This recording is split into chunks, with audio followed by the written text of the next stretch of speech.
6 layanan itu kami kembalikan ke korban karena prinsip pendampingan itu adalah semua keputusan itu ada di korban gitu. Kami tidak bisa memaksa untuk kamu harus dilayani ini dan sebagainya. Jadi mereka sendiri yang menentukan.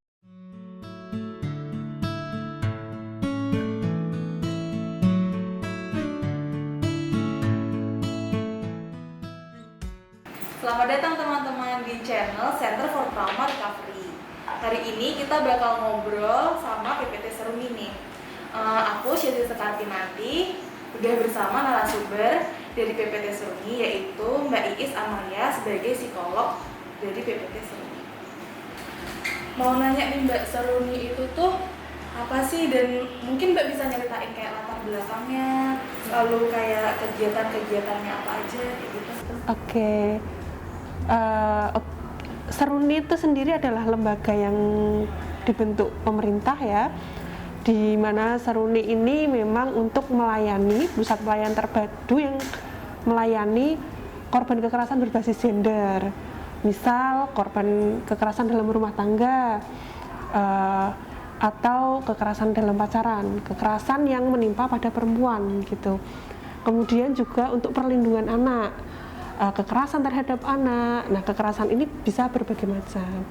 Dan pelayanan kami itu ada satu pendampingan hukum, konsultasi hukum, kemudian ada layanan kesehatan, kemudian ada layanan psikologis, rehab sos, dan integrasi sosial. Karena kami sistemnya pusat pelayanan terpadu, maka kami layanannya juga bekerja sama dengan OPD-OPD lain yang ada di Kota Semarang. Kalau kegiatannya sendiri biasanya Seruni ngapain aja?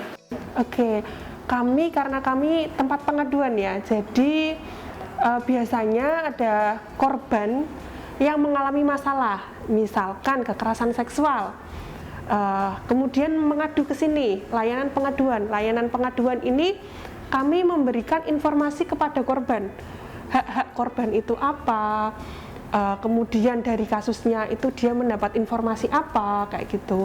Kemudian nanti kita serahkan ke korban inginnya, karena kami tadi punya 6 layanan ya, korban menginginkan layanan apa. Oke, kekerasan seksual, oke Mbak, saya mengalami kekerasan seksual, kami asesmen ternyata memang membutuhkan layanan lain, nanti kami akseskan kepada layanan lain sebagainya. Misal kesini mau lapor polisi, lapor ke ranah hukum, oh butuh visum, butuh untuk pemeriksaan kesehatan, apakah ada luka dan sebagainya. Nanti kami akseskan kepada rumah sakit jajaran kami, seperti rumah sakit RSWN atau rumah sakit Wongsonegoro, Bayangkara, kemudian rumah sakit Tugurejo untuk visum. Memang kalau di 3 tempat itu gratis. Kemudian sudah nih kesehatannya cukup, kemudian karena anak ini butuh lapor, karena anak ya butuh lapor ke polisi, harus menjelaskan cara runtut kejadiannya dan sebagainya, kami konselingkan, kami layani secara psikologis. Kemudian karena dia butuh juga tahu berapa lama nanti proses hukumnya akan berjalan dan sebagainya, kami berikan pendampingan hukum dan sebagainya. Kalaupun misal dari kejadian itu korban mengalami, misalkan dia dikeluarkan dari sekolah, atau mungkin dia dikucilkan dari suatu tempat dan membutuhkan tempat rehabilitasi sosial baru, kami akseskan ke sana gitu. Misal dia dikeluarkan, kami bekerja sama dengan OPD lain, misal dinas pendidikan, untuk anak ini nggak dikeluarkan. Atau mungkin kalau anak ini ternyata setelah kami asesmen ternyata pelakunya adalah orang tuanya atau mungkin bapaknya sebagai pelaku insest dan sebagainya, kan anak ini butuh dijauhkan, kami carikan alternatif panti untuk rehabilitasi sosialnya, kayak gitu Mbak. Jadi memang kami fungsinya layanan pengaduan sampai penanganan kasus kayak gitu. Berdirinya sendiri itu didirikannya kira-kira tahun berapa ya? Kalau Seruni itu berdiri sekitar tahun 2012 ya. Oke, sampai sekarang ini. Dulu masih ikut Bapermas, tapi sekarang sudah ikut kepada dinas DP3A, Dinas Pemberdayaan Perempuan dan Perlindungan Anak gitu. Kalau Seruni ini punya fungsi tersendiri gitu nggak ya Mbak?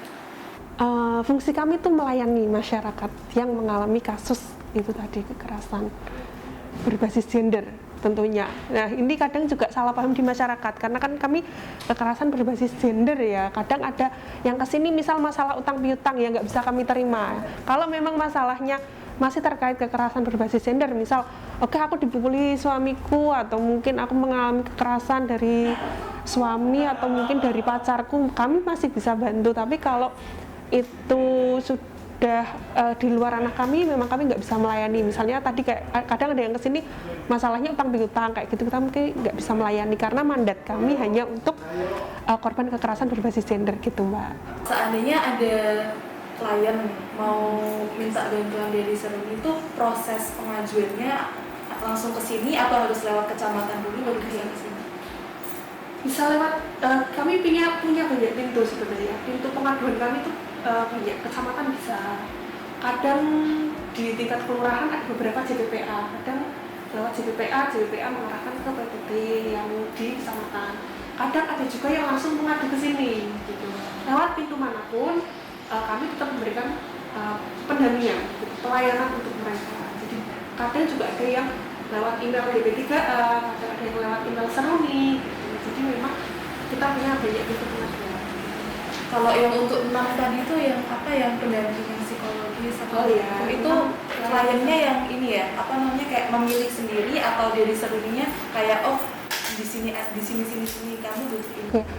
6 layanan itu kami kembalikan ke korban karena prinsip pendampingan itu adalah semua keputusan itu ada di korban gitu. Kami tidak bisa memaksa untuk kamu harus dilayani ini dan sebagainya. Jadi mereka sendiri yang menentukan. Misalkan Mbak, aku monggo Bu, ada yang kami bantu layan apa yang ingin diambil gitu, atau mungkin kami bantu layani ini misal saya butuh layanan hukum, saya butuh psikologi, saya butuh kesehatan gitu ya, sudah kami layani itu gitu.